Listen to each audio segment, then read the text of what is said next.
Construction management and documentation.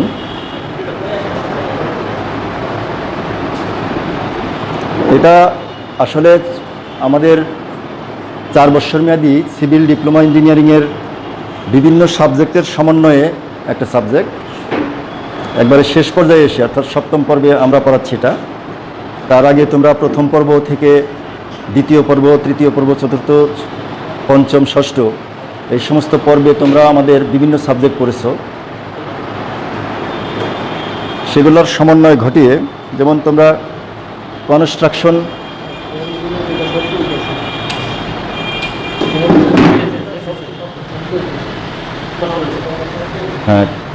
তোমাদেরকে আমরা construction 1 পড়িয়েছি 3য় পর্বে, 2 পড়িয়েছি 5ম পর্বে, 6ষ্ঠ পর্বেও কনস্ট্রাকশন 3 পড়ানো হয়েছে। এই যে কনস্ট্রাকশন, তারপরে সার্ভিং 1 2 3, এস্টিমেটিং 1 2 3, এই সমস্ত সাবজেক্ট অলরেডি তোমাদেরকে পড়িয়েছি। এগুলার সমন্বয়েই এই সাবজেক্ট, ম্যানেজমেন্টের সাবজেক্ট। আবার আরএস বিভাগের টিচাররা কিন্তু তোমাদেরকে এর আগে কনস্ট্রাকশন ম্যানেজমেন্ট না, কিন্তু ম্যানেজমেন্ট, সাধারণ যে ম্যানেজমেন্ট কমার্সের সাবজেক্ট, সেটা কিন্তু তোমাদেরকে অলরেডি পড়ানো হয়েছে। তো সেগুলোর সমন্বয়েই আমাদের এই কনস্ট্রাকশন ম্যানেজমেন্ট পড়ানো হবে। তো এই কনস্ট্রাকশন ম্যানেজমেন্টের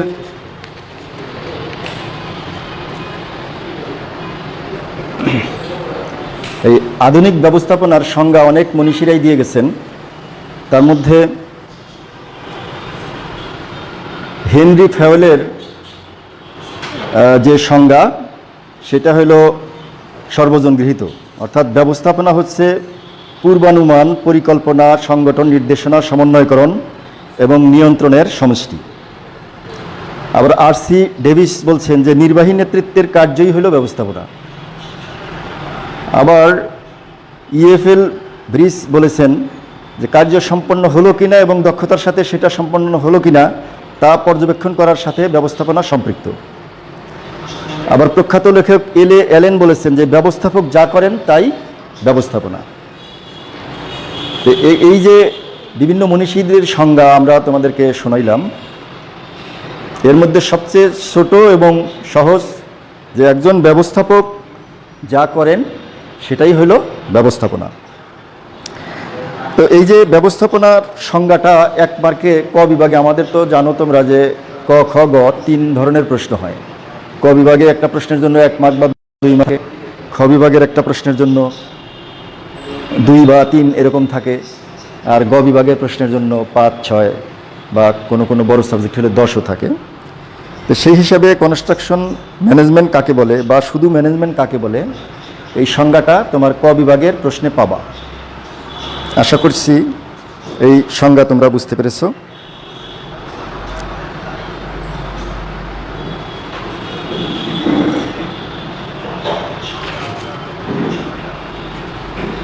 এখন ব্যবস্থাপনার কার্যাবলী নিয়ে কথা বলবো। একটা ব্যবস্থাপনার কার্যের প্রথমেই আছে পরিকল্পনা। আমরা কোনো কিছু করতে গেলে প্রথমেই পরিকল্পনা বা সুষ্ঠু প্ল্যানিংয়ের প্রয়োজন। তারপরে সেই প্ল্যানিং বাস্তবায়নের জন্য সংগঠনের প্রয়োজন, সংগঠন, অর্গানাইজেশন। এখন একটা সংগঠন হইতে গেলে সেই সংগঠনে বিভিন্ন ধরনের লোক থাকে। আমরা যদি সিভিল টেকনোলজির কথা বলি, তাহলে এইখানে সিভিল টেকনোলজির চিফ ইনস্ট্রাক্টর, তার নিচে workshop sir, instructor, junior instructor, craft instructor, even কি আমাদের যে অফিস সহকারী, এই পর্যন্ত এই মানুষগুলাকে নিয়ে আমাদের সিভিল টেকনোলজি অর্থাৎ সিভিল ডিপার্টমেন্টের সংগঠন। এটা সংগঠনের বিভিন্ন পর্যায়ের লোক নিয়ে কথা বললাম। আবার যদি ময়মনসিংহ পলিটেকনিকে একটা প্রজেক্ট ধরি, তাহলে এইটার প্রধান হইল আমাদের অধ্যক্ষ স্যার। উনি অধ্যক্ষর নিচে উপাধ্যক্ষ আছেন, তারপরে 8টা ডিপার্টমেন্টের 8 জন চিফ ইনস্ট্রাক্টর আছেন। সেই 8 জন চিফ ইনস্ট্রাক্টরের অধীনে বা আন্ডারে instructor, junior instructor, craft instructor, lab assistant, তোমার অফিস সহকারী, এরা আছে। এদেরকে নিয়েই ময়মনসিংহ পলিটেকনিক বা যে কোনো পলিটেকনিক ইনস্টিটিউটের সংগঠন তৈরি। এখন এই যে কর্মী সংস্থানের কথা বললাম যে বিভিন্ন লেভেলের লোকজন নিয়েই একটা সংগঠন হবে, এদেরকে নেতৃত্ব দান করতে হবে। তো এটা তো এই যে এই প্রতিষ্ঠানে যদি 200 লোক কাজ করি আমরা, তাহলে এই 200 লোক নিশ্চয়ই একজন লোকের নেতৃত্বে বা তার ডিরেকশনে আমাদেরকে কাজ করতে হবে। সেই নেতৃত্ব ভাগ করে দিতে পারে, যেমন প্রিন্সিপাল স্যার 8টা ডিপার্টমেন্টের প্রধানকে বলতে পারে যে স্ব ডিপার্টমেন্ট আপনারা পরিচালনা করেন, কিন্তু মূল নেতৃত্ব থাকছে এখানে অধ্যক্ষ স্যার। এই যে লিডিং, এটাও তোমার ম্যানেজমেন্টের কাজ। ম্যানেজমেন্টের কাজের মধ্যে এখানে 7-8টা পয়েন্ট আমরা আলোচনা করব। তার মধ্যে বলেই ফেলছি অলরেডি, প্ল্যানিং প্রথমে, তারপরে সংগঠনের কথা, তারপরে কর্মী সংস্থান অর্থাৎ লোকবল সংগ্রহ করতে হবে। সেই লোকবলকে সুষ্ঠু নেতৃত্বের মাধ্যমে কিভাবে কম ব্যয়ে কাজটা সুন্দরভাবে সম্পন্ন করা যায়, সেই জন্য একজন ভালো নেতৃত্বের প্রয়োজন। এখন নেতৃত্ব থেকে আসবে ডিরেক্ট নির্দেশনা, প্রেরণা, তারপরে কোঅর্ডিনেশন, সমন্বয় সাধন, এবং কন্ট্রোলিং বা নিয়ন্ত্রণ। এই যে এখানে 2টা নতুন টার্ম আসলো, একটা ডাইরেক্টিং বা নির্দেশনা আর একটা প্রেরণা। এখন নির্দেশনা তোমরা সহজেই বুঝতে পারো যে তুমি যে নির্দেশ দেওয়া হবে সেই নির্দেশ অনুযায়ী তোমাকে কাজ করতে হবে সুন্দররূপে। যে সময় বেঁধে দেওয়া হবে সেই সময়ের মধ্যেই সেই কাজটা সুন্দর করে শেষ করতে হবে। এখন এই যে মোটিভেশন বা প্রেরণার কথা এখানে বলা হয়েছে, মোটিভেশন প্রত্যেকটা কাজেই আমাদের কর্মী বাহিনীকে যদি সচল রাখতে হয়, স্বতঃস্ফূর্ত রাখতে হয়, তাদেরকে প্রেরণা দিতে হবে। অর্থাৎ কাজের মাধ্যমে এখন এই প্রেরণা বিভিন্নভাবে দেওয়া যায়। তাকে কোনো কাজের জন্য এক্সট্রা বেনিফিট দিয়ে, অর্থনৈতিক বেনিফিট দিয়ে করা যায়, বা মাঝখানে কোনো বিনোদনের ব্যবস্থা করেও এই মোটিভেশন করা যায়। তো এই যে মোটিভেশন বা প্রেরণা যেটা, এটা তোমার একটা ব্যবস্থাপনার কাজের অংশ। অর্থাৎ ভালো ব্যবস্থাপক সেই হবে যে তার অধীনস্থ কর্মকর্তা কর্মচারীদেরকে আনন্দের মধ্যে রেখে স্বল্প সময়ে স্বল্প ব্যয়ে তার প্রজেক্টের কাজগুলো সুন্দরভাবে সম্পন্ন করতে পারবে। এই জন্যে এখানে প্রেরণার কথা বলা হয়েছে। প্রেরণার মধ্যে বোনাস, মুনাফা বন্টন, সিদ্ধান্ত গ্রহণে অংশগ্রহণ। এখন আমি একটা অফিসের বস, প্রধান, আমি সবার উপরে আমার সিদ্ধান্ত চাপিয়ে দেবো এটা না।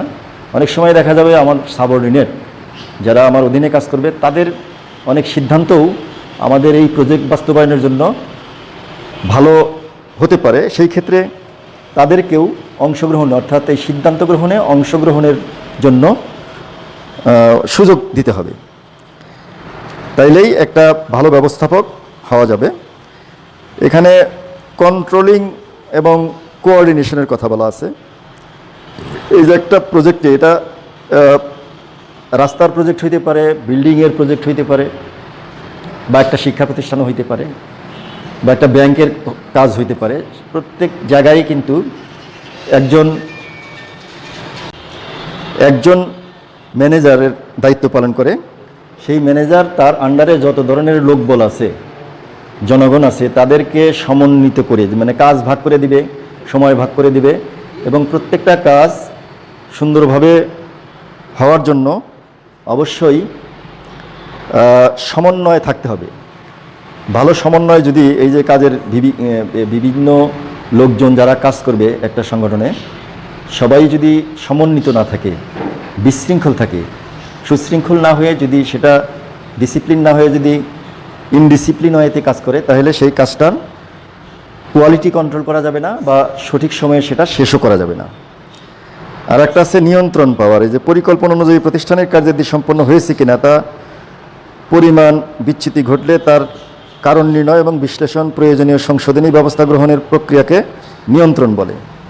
তাহলে এই যে নিয়ন্ত্রণের কথা, কন্ট্রোলিং, এটাও ম্যানেজমেন্টের কাজ। তাহলে ম্যানেজমেন্টের আমরা যে 7-8টা পয়েন্টের কথা বললাম কাজের মধ্যে, এই পয়েন্টগুলো তোমাদেরকে মনে রাখতে হবে। বিশেষ করে যে পরিকল্পনা বা প্ল্যানিং, সংগঠন বা অর্গানাইজেশন, স্টাফিং বা কর্মী সংস্থান, তোমার নেতৃত্ব দান বা লিডিং, তোমার নির্দেশনা বা ডাইরেক্টিং, প্রেরণা, মোটিভেশন, তোমার কোঅর্ডিনেশন বা সমন্বয় এবং কন্ট্রোলিং, এই যে কাজগুলা পর্যায়ক্রমে করতে হবে, এগুলো হলো তোমার একজন ব্যবস্থাপনার কাজ। একজন ব্যবস্থাপনার কাজ যদি তোমার পরীক্ষা আসে, এটা খ বিভাগে সাধারণত আসে, তখন এই পয়েন্টগুলো লিখতে হবে। এই 8টা পয়েন্ট বা 9টা পয়েন্ট, যে কটা পয়েন্ট আছে পয়েন্টগুলোও লিখতে হবে, পাশাপাশি প্রত্যেকটা পয়েন্টের একটু একটু বর্ণনা তোমাকে দিয়ে যেতে হবে।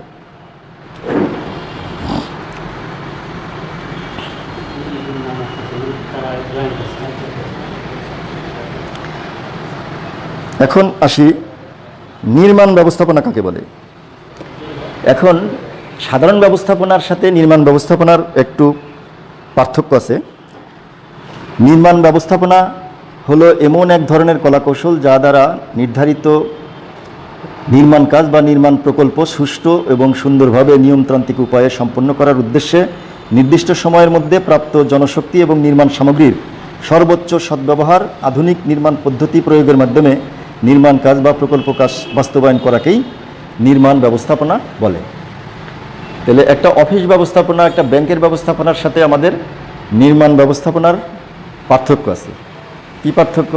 নির্মাণ ব্যবস্থাপনা করতে গেলে আমাদের অবশ্যই নির্মাণ সামগ্রীর প্রয়োজন পড়বে, সংগঠন বা লোক বলের স্টাফ, লোকের প্রয়োজন পড়বে। আমাদের এই যে লোক, এই লোকও কিন্তু আবার ভিন্ন ভিন্ন, এই লোকগুলাও কিন্তু আবার ভিন্ন ভিন্ন যোগ্যতা সম্পন্ন। আমাদের একটা বিল্ডিং প্রজেক্টের কথা যদি চিন্তা করি, তাহলে সেখানে নির্মাণ যে সমস্ত দক্ষ কারিগর লাগবে, সেই কারিগরের উপরে ওয়ার্ক অ্যাসিস্ট্যান্ট লাগবে, তার উপরে একজন উপসহকারী প্রকৌশলী লাগবে, তার উপরে উপসহকারীকে প্রকৌশলীকে নিয়ন্ত্রণ করার জন্য একজন অ্যাসিস্ট্যান্ট ইঞ্জিনিয়ার বা সহকারী প্রকৌশলী লাগবে, আবার সহকারী প্রকৌশলীকে নিয়ন্ত্রণ করার জন্য তার উপরে একজন সাব ডিভিশনাল ইঞ্জিনিয়ার লাগবে, সাব ডিভিশনাল ইঞ্জিনিয়ারকে পরিচালিত করার জন্য এক্সিকিউটিভ ইঞ্জিনিয়ার, তার উপরে আছে সুপারিনটেন্ডেন্ট ইঞ্জিনিয়ার, তার উপরে এডিশনাল চিফ ইঞ্জিনিয়ার এবং তার উপরে আছে চিফ ইঞ্জিনিয়ার। এই যে একটা প্যাটার্ন, এটাকে একটা টেকনিক্যাল টিম বা ম্যানেজমেন্ট টিম হিসাবে আমরা বলি। যে প্রধান প্রকৌশলী, অতিরিক্ত প্রধান প্রকৌশলী, তোমার সুপারিনটেন্ডিং ইঞ্জিনিয়ার, তারপরে তত্ত্বাবধায়ক প্রকৌশলী, তত্ত্বাবধায়কের নিচে সহকারী, সহকারীর নিচে সাব ডিভিশনাল, তার নিচে সহকারী, তারপরে উপসহকারী, তারপরে ওয়ার্ক অ্যাসিস্ট্যান্ট, এবং ওয়ার্ক অ্যাসিস্ট্যান্টের নিচে একদল সুদক্ষ কর্মী বাহিনী থাকবে। বিল্ডিং প্রজেক্টের কথা যদি চিন্তা করি, সেখানে রড মিস্ত্রি লাগে, কাঠ মিস্ত্রি লাগে, রাজমিস্ত্রি লাগে, ইটের গাঁথনির কাজ করে, তারা কিন্তু আবার রড বাঁকানো বা রডের যে ফেব্রিকেশন এগুলার কাজ করে না। তাহলে এই যে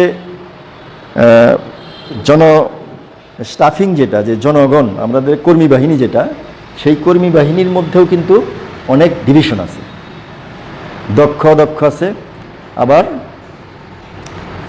ভাগও আছে কাজের সুবিধার জন্য। যারা মাটি খনন করবে তাদের শ্রমিক এক ধরনের, আর মাটি খনন করার কাজের পরে সোলিংয়ের কাজ করবে সেই শ্রমিকগুলা আর এক ধরনের, আবার সোলিংয়ের কাজ করার পরে আবার ঢালাই করতে হয়, সিসি ঢালাই, সেটার জন্য অন্য কর্মী বাহিনী লাগবে। সিসি ঢালাইয়ের পরে আবার ফর্ম ওয়ার্ক করতে হবে, শাটারিং সেন্টারিংয়ের জন্য আলাদা কর্মী বাহিনী লাগবে। এগুলোর পরে আবার যদি আমি ঢালাইয়ের কাজ করি, এই ঢালাইয়ের কাজের জন্য আলাদা একটা বাহিনী লাগবে, এবং সেই বাহিনীকে পরিচালনার জন্য গ্যাংস্টার বা আমরা সর্দার বলি, যে লেবার সর্দার, সেই লেবার সর্দারও কিন্তু আমাদের লাগবে। এখন এই যে এত লোকবল আমরা একটা প্রজেক্টে কাজ করব, এদের মধ্যে সমন্বয় সাধন করে এদেরকে সুচারুরূপে দিক নির্দেশের মাধ্যমে কম সময়ে মিতব্যয়িতার সাথে, অর্থাৎ কম ব্যয়ে স্বল্প সময়ে কোয়ালিটি সম্পন্ন, অর্থাৎ কাজটা কিন্তু আবার কম সময়ে করলাম, কোয়ালিটি সম্পন্ন হলো না, তাহলেই তো আমাদের চলবে না।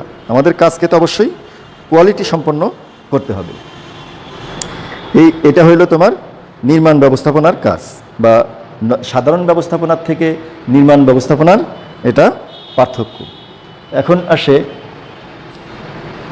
প্রজেক্ট কি। প্রজেক্ট অর্থ প্রকল্প বা কর্মপরিকল্পনা বা একাধিক কাজের সমষ্টি। তাহলে কি হলো, যে অনেকগুলো কাজের সমষ্টি মিলেই হবে একটা প্রজেক্ট। তাহলে একটি অপরটির সাথে আবার সম্পর্কযুক্তও থাকবে। কিছু সংখ্যক অ্যাক্টিভিটি বা অপারেশন বা জব, টাস্ক, ফাংশনের সমন্বয়ে প্রজেক্ট গঠিত প্রজেক্ট সমাপ্তির জন্য উক্ত অপারেশনগুলো যথাযথভাবে সম্পন্ন করতে হবে।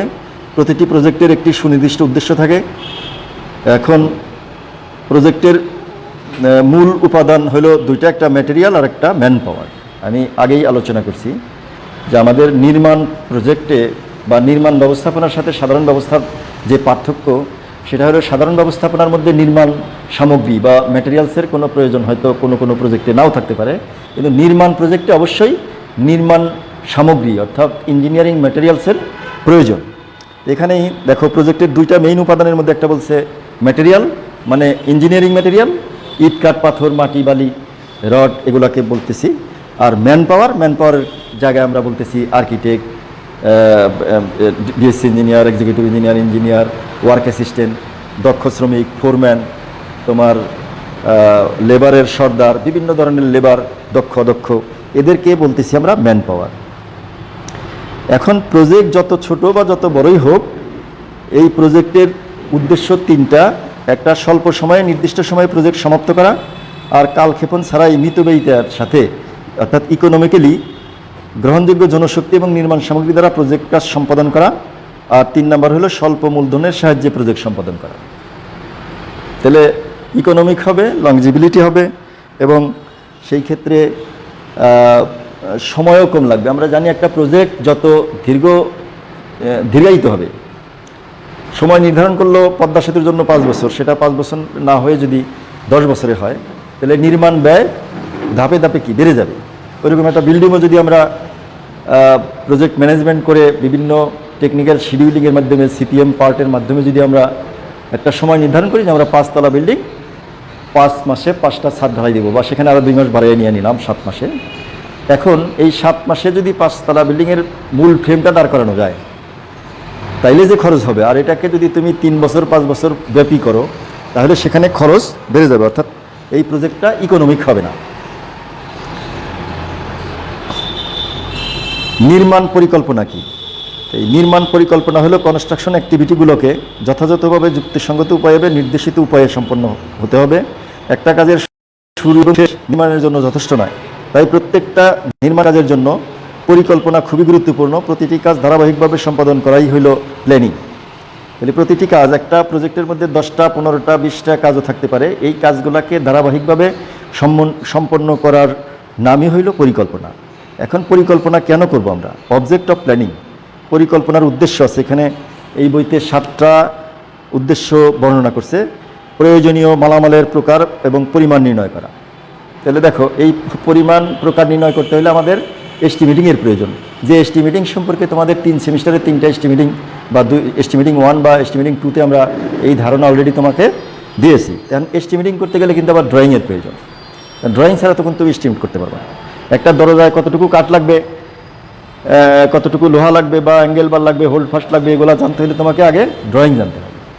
তো ড্রয়িং করে সেই ড্রয়িংয়ের মাপ অনুযায়ী কাঠের পরিমাণ সিএফটিতে বের করবা, বর্তমান বাজার দর অনুযায়ী বাজার থেকে সেই কাঠ কিনে এনে তোমাকে ওটা করতে হবে। তার মানে প্রয়োজনীয় মালামালের প্রকার এবং পরিমাণ। এই প্রকার মানে স্পেসিফিকেশন। আমি কি সেগুন কাঠ দিয়ে দরজা বানাবো, না আম কাঠ দিয়ে বানাবো, না মেহগনি কাঠ দিয়ে বানাবো? তাহলে নিশ্চয়ই সেগুনের এক সিএফটির দাম যদি 5,000 টাকা হয়, মেহগনির এক সিএফটির দাম মনে করো 3,000 টাকা, কিন্তু আম কাঠটা আমি 1,000 টাকাই পাবো। তাহলে এই যে খরচ কিন্তু নির্ধারণ হবে আমি কি মালামাল সিলেক্ট করলাম সেটার উপরে।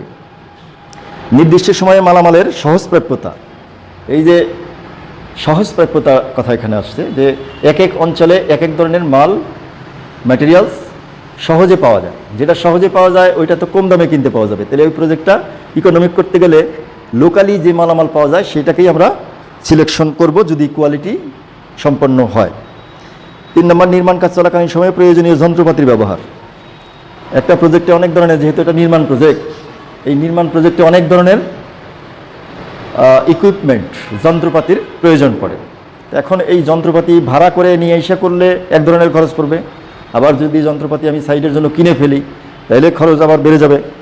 আবার খরচ বাড়লেও এই যন্ত্রপাতিকে আমরা পরবর্তী অন্য প্রজেক্টে কাজে লাগাইতে পারবো। দীর্ঘমেয়াদী কথা যদি চিন্তা করি তাহলে কিনে নিলে সুবিধা হবে। এই সমস্ত সব কিছুই একজন ইঞ্জিনিয়ারকে মাথায় রেখে একটা প্রজেক্ট পরিকল্পনা করতে হবে। প্রয়োজনীয় শ্রমিকের ধরন এবং সংখ্যা হিসাব করা।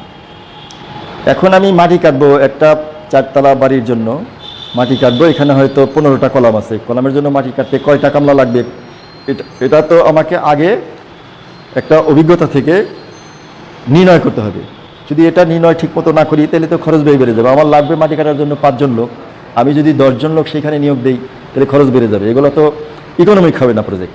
এই জন্য আমাকে অবশ্যই আগেই প্রয়োজনীয় শ্রমিকের ধরন, মানে কোন কাজের জন্য কোন ধরনের শ্রমিক লাগবে সেটাও যেরকম জানতে হবে, একইভাবে ওই শ্রমিকের সংখ্যা কয়জন লাগবে এবং সেটা করতে গিয়ে কত টাকা লাগবে এগুলোর হিসাব অবশ্যই জানতে হবে। 5 নম্বরে বলছে ব্যয়ের ভিত্তিতে কাজ সম্পাদন করা।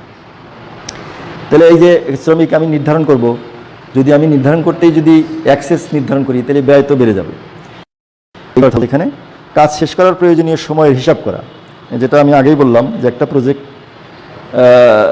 করতে, মানে একটা কাজ করতে কত সময় লাগতে পারে, আগেই সেটা অভিজ্ঞতার মাধ্যমেই হোক বা অন্যের পরামর্শ নিয়ে হোক অথবা নিজে সরজমিনে যাচাই করে হোক, কাজটা করতে কত সময় লাগবে সেই সময়ের চাইতে যদি আমি বেশি সময় দিয়ে দিই তাহলে আমার প্রজেক্ট লাভবান হবে না। 7 নম্বরে আসছে লভ্যাংশ হিসাব করা, যেটা কস্ট বেনিফিট রেশিও, অর্থাৎ আমি যে কাজটা করব এটা লাভে থাকতে হবে, লাভ ছাড়া তো কোনো কাজ করা যাবে না। এটা সরকারি প্রজেক্টই হোক, বেসরকারি প্রজেক্টই হোক বা ব্যক্তিগত কোনো কাজই হোক, আমরা তো লাভের কথা চিন্তা করব। লাভ ছাড়া তো কোনো প্রজেক্ট হাতেই নেওয়া যাবে না। এখন স্টেজ অফ প্ল্যানিং, পরিকল্পনার ধাপ সম্পর্কে এখানে বলা হয়েছে। আমি বইয়ের কথা বলতেছি যে এই সাবজেক্টটা সুচারুরূপে ভালো করে পড়তে হলে এটার ভিতরে 10-15টা অধ্যায় আছে। এই পড়াগুলো যদি তুমি সুচারুরূপে পড়তে চাও তাহলে কিছু বই পুস্তক তোমাকে রাখতে হবে। আমরা এখানে বইয়ের কথা যেটা বলছি, বাংলায় লেখা চটি আকারে বই বাজারে যে কোনো পলিটেকনিকের সামনে লাইব্রেরিগুলোতে পাওয়া যাবে বিভিন্ন প্রকাশনীর। সেটা হতে পারে হক প্রকাশনী, হতে পারে টেকনিক্যাল প্রকাশনী, হতে পারে RS প্রকাশনী, আরও অন্যান্য প্রকাশনী হইতে পারে। ইংরেজিতে লেখা বইও বাজারে পাবাই ম্যানেজমেন্টের উপরে, সেগুলোও তোমরা সংগ্রহ করতে পারো। তাহলে একটা বই construction management and documentation, subject code হলো 68873, এটার উপরে বাজারে যে বাংলা বইগুলো পাওয়া যায় এই ধরনের একটা বই তোমরা সংগ্রহ করবা। যে বই সংগ্রহ করে সেই বই অনুযায়ী কাজ করবা। আমি আজকে প্রথম অধ্যায় নিয়ে কথা বললাম, কথা আরও হবে। আশা করছি তোমরা বই পুস্তক সংগ্রহ করো এবং আমাদের অনলাইনে ক্লাসে অ্যাটেন্ড হও, আস্তে আস্তে সব বুঝতে পারবা। ধন্যবাদ সবাইকে। আজকের ক্লাস এখানেই সমাপ্ত। এটা কি লাইভ কাটে দেবো নাকি? শেষ শেষ করলে কোন জায়গায় যাবি?